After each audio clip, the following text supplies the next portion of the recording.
Hello everyone, তোমরা সবাই কেমন আছো? আশা করছি খুব ভালো আছো। আমি ললিতা চলে আসলাম নতুন একটা ব্লগ নিয়ে। আশা করছি যে যেখান থেকে দেখছো স্কিপ না করে পুরো ব্লগটা কিন্তু দেখো।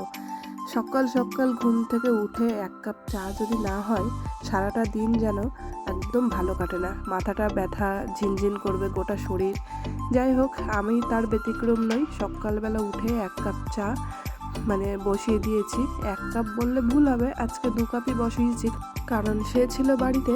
আর আজকে চায়ের সঙ্গে বিস্কিটও আছে, কিন্তু সঙ্গে নিয়ে নিয়েছি মুড়ির সঙ্গে চানাচুর দিয়ে ভালো করে মেখে নেব, তাতে ভালো লাগবে।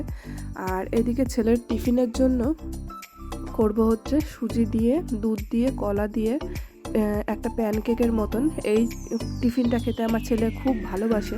এবার টিফিন তো করবো, স্কুলে কি আর যাওয়া হবে? তোমরা কিন্তু দেখতে থাকো ব্লগটা। যাই হোক, আমি এখানে সুজিটাকে দুধ দিয়ে ভিজিয়ে রেখে দিয়েছি। কমপক্ষে 15 থেকে 20 মিনিট এটা ভিজবে, তারপরে এটার ব্যবস্থা করব।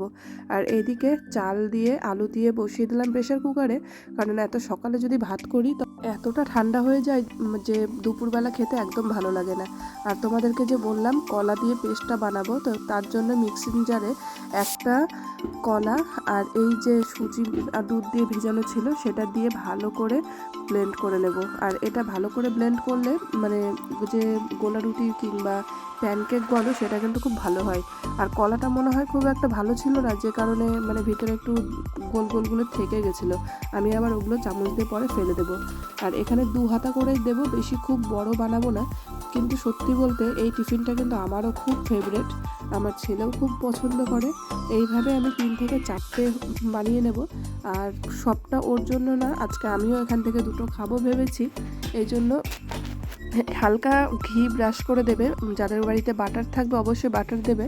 আর ছেলেকে এখন আলু সিদ্ধ ভাত ঘি দিয়ে মেখে দিয়েছি, ও এখন বসে বসে খেয়ে নেবে, একা একাই খাবে। ওকে বলেছি আমার এখন টাইম নেই, কারণ আমার সব স্টুডেন্টরা চলে এসেছে। সকালের ব্যাচ নেওয়াতে আমার একদিকে যেমন সুবিধা আর একদিকে তেমন অসুবিধা, কারণ সকালবেলায় যেহেতু সম্পূর্ণ কাজকর্মগুলো করতে হয়, এই জন্য কিন্তু আমাকে খুব ভোরেই উঠতে হয়। তো কিছু করার নেই, এখন বাচ্চাদেরকে ডেকেছি কারণ বিকেল টাইমটা তাহলে একটু ফাঁকা পাওয়া যায়। আর তোমাদেরকে যে বলছিলাম, দেখো প্যানকেকগুলো এত সুন্দর হচ্ছিল আর পুরো ফুলেও কিন্তু যাচ্ছিল। যাই হোক, ছেলেকে রেডি করিয়ে বসিয়ে রেখেছি গাড়ির জন্য, কিন্তু গাড়ি আর আজকে আসেনি। গাড়িওয়ালা কাকু যে কখন বলে গেছিলো যে গাড়ি আসবে না, সেটা কিন্তু আমি জানি না। যাই হোক, এখন কিছু করার নেই, ছেলে তো রেডি হয়েও আবার ড্রেস খুলে রেখেছে। আর আজকে মাছের জন্য অনেকক্ষণ বসেছিলাম। আর কাকু নিয়ে আসলো হচ্ছে চিংড়ি মাছ, আর কোনো মাছ ছিল না, আর যেগুলো ছিল সেগুলো পছন্দ হয়নি। আর চিংড়ি মাছ তো আমি আর আমার ছেলে দুজনের কেউই সেরকম পছন্দ করি না, পছন্দ করি ঠিকই, খাই না অ্যালার্জির ভয়ে। আর আজকে ছেলেকে বলেছিলাম পুজোটা তুমি দাও। দেখো আমার ছেলে ফুল নিয়ে কি করছে, ও এখন ফুল কানে তুলছে আর বলছে মা দেখো তো ভালো লাগছে কিনা। যাই হোক, বাচ্চা মানুষ যেভাবে পারবে সেভাবেই পুজোটা দেবে। আর ও কিন্তু সমস্ত ফুলগুলো এক একে তুলে নিচ্ছিল। আর আমার রান্নাটাও কিন্তু হয়ে গেছে। আমি আজকে বানিয়েছি আমাদের দুজনের জন্য, আমার ছেলে আর আমার জন্য ডিমের ঝোল, ডিম অমলেট করে ঝোল করেছিলাম। আর তোমাদের দাদা ভাইয়ের জন্য বানিয়েছিলাম এই চিংড়ি মাছ সর্ষে দিয়ে, সর্ষে বাটা দিয়ে। এটা কিন্তু খুব ভালো হয় খেতে, কিন্তু আমার খুব ইচ্ছেও করে খেতে। খাওয়ার ইচ্ছে থাকলেও অনেক সময় খেতে পারি না, এই জন্য খুব খারাপও লাগে।